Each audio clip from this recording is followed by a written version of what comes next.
আমি তো জন্মাতে চাইনি, জানি না কেন আমার পরীক্ষা নেওয়া হচ্ছে। আল্লাহ এই পৃথিবী বানিয়ে এতে কি রাখতে চেয়েছেন? একজন খলিফা। খলিফা কি করে? নিজের সিদ্ধান্ত নিজে নেয়। তারপর তিনি একটি পরীক্ষার কথা জানিয়েছিলেন, কিন্তু তোমাকে সঠিক সিদ্ধান্ত নেবার ইচ্ছা করতে হবে। যদিও তোমার ক্ষমতা ও সামর্থ্য আছে ভুল সিদ্ধান্ত নেবার, যদিও ভুল সিদ্ধান্তটি লোভনীয়, বারবার তোমাকে ডাকছে, তবুও তোমাকে সঠিক কাজ করতে হবে। আর সেই সামর্থ্য তোমার আছে। যদি তুমি সঠিক সিদ্ধান্তটি বারবার নাও, যদি কখনো ভুল করে ফেলো, তবে উঠে দাঁড়িয়ে ক্ষমা প্রার্থনা করো, এরপর আবার সঠিক সিদ্ধান্ত নিতে থাকো। যদি এই পরীক্ষায় পাশ করতে পারো, তবে আমি তোমাকে পদমর্যাদা দেব এমন দিনে, যাকে বলে বিচার দিবস। যদি তুমি সেটা পাশ করো, তবেই আমি তোমাকে জান্নাত দেব। আচ্ছা, এখন এই যে নিজের মতো পছন্দ করার ক্ষমতা, সিদ্ধান্ত নেবার ক্ষমতা, এটা হলো আল্লাহর বানানো সবচাইতে বড় পরীক্ষা। আর এই পরীক্ষাটা বিশাল দায়িত্ব, তাই না? কারণ তিনি আপনাদের পৃথিবীতে নিজে নিজে থাকার দায়ভার দিচ্ছেন। আরবিতে এটার মানে হলো আমানাহ। শব্দটি কি? আমানাহ। সূরা আহজাবের ৭২ নম্বর আয়াতে আল্লাহ বলছেন, ইন্না আরাদনাল আমানাতা আলাস সামাওয়াতি ওয়াল আরদি ওয়াল জিবাল ফাআবাইনা ইয়াহমিলনাহা ওয়া আশফাকনা মিনহা ওয়া হামালাহাল ইনসান ইন্নাহু কানা যলুমান জাহুলা। আল্লাহ বলছেন, আমি এই আমানত পেশ করেছি আসমানসমূহকে, মানে আকাশের সব কিছুকে, সব সৃষ্টিকে জিজ্ঞেস করা হয়েছিল, তুমি কি সিদ্ধান্ত নিতে চাও? এই পরীক্ষা চাও? কারণ এই পরীক্ষায় পাশ করলে জান্নাতে যাবে, আর পরীক্ষাটিতে ব্যর্থ হলে কোথায়? জাহান্নাম দেখতে এমন, যেতে চাও ওখানে? জান্নাত দেখতে এমন, যেতে চাও? যদি যেতে চাও, তাহলে সবচাইতে কঠিন এই পরীক্ষা দিতে হবে। আল্লাহ বলছেন, আমি এই পরীক্ষা সমস্ত সৃষ্টির সামনে পেশ করেছি, আর সবাই প্রত্যাখ্যান করেছে। সবাই বলেছে, ইয়া আল্লাহ, যেমন আছি ভালো আছি, দরকার নেই, মনে হয় না এই ঝুঁকি নিতে পারবো, খুব ঝুঁকিপূর্ণ।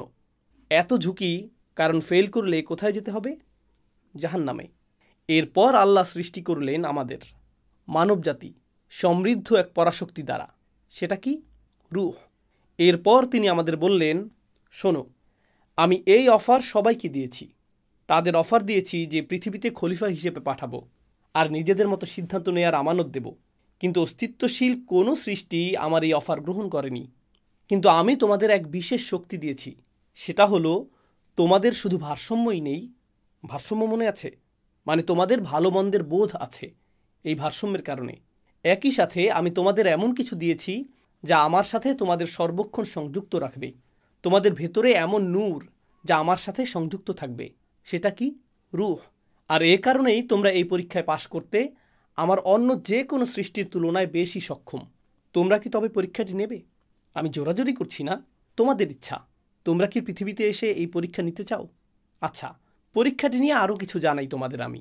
যখন এই পৃথিবীতে আসবে, এই যে কথোপকথন হচ্ছে এখানে, যে পরীক্ষাটিতে পাশ করলে একটি বিচার দিবস আসবে আর তোমরা ওই জান্নাতটি পাবে, ওই যে, কিন্তু এই পরীক্ষায় ফেল করলে বিচার দিবসে তোমরা পাবে ওই জাহান্নাম।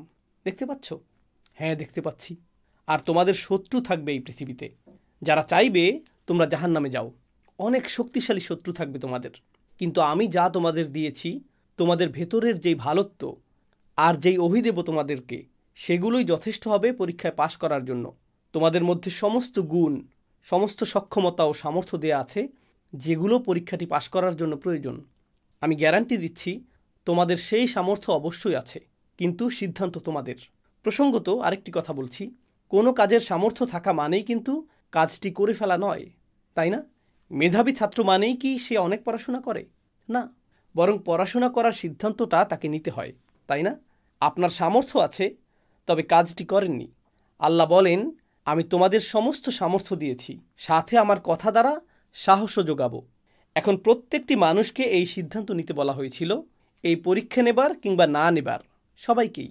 আমার থিওরি, শুধুই থিওরি, বলছি না যে এটাই সত্য, তবে এই ধারণা করি যে আমাদের প্রত্যেককেই আমাদের নিজ নিজ পরীক্ষা সম্পর্কে জানিয়ে দেওয়া হয়েছিল। তুমি ক্যান্সার, তুমি ডিভোর্স, তুমি ছোটবেলায় মা বাবাকে হারাবে, তোমার এই সমস্যা, তোমাকে মিথ্যা মামলায় ফাঁসানো হবে আর পরিবার থেকে বিচ্যুত হবে। ইব্রাহিম, তোমাকে তোমার বাবা ঘর থেকে বের করে দেবে, তোমার এটা হবে, তোমার ওটা হবে, তোমার সেটা হবে, তোমার ওটা হবে। তিনি আমাদের সব ধরনের সমস্যা বলে দিয়েছিলেন। তিনি আরও বলেছিলেন, সেসব পরীক্ষায় সঠিক সিদ্ধান্ত নিলে কি হবে?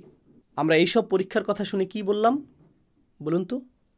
অবশ্যই পাশের জনকে ইশারা করে হয়তো বলেছি, দেখেছো জান্নাতটা আসলেই অসম্ভব সুন্দর। কিসের শত্রু?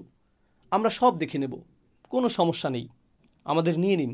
কোরআনে এসেছে ওয়াহামালাহাল ইনসান, মানুষ এই ভার বহন করতে তাড়াহুড়া করছিল, তিনি আমানত পেশ করলেন, আমরা নিয়ে নিলাম, আমরা সবাই গ্রহণ করলাম, সবাই নিজ ইচ্ছায়। কখনো শুনেছেন কাউকে বলতে, আমি তো জন্মাতে চাইনি, জানি না কেন আমার পরীক্ষা নেওয়া হচ্ছে? আরে আমি তো জান্নাত জাহান্নাম চাইনি। হ্যাঁ তুমি চেয়েছিলে, কোরআন অনুযায়ী তুমি চেয়েছিলে, আল্লাহ তোমাকে জিজ্ঞেস করেছিল এটা চাও। আমরা বলেছি হ্যাঁ, আমরা আছি, অবশ্যই আছি, আল্লাহ তো আমাদের সামর্থ্য দিয়েছেনই, রূহ। সেখানে আপনি ছিলেন আর বলেছিলেন যেন উফ, জন্ম নিতে আর তর সইছে না, শুরু হয় না কেন?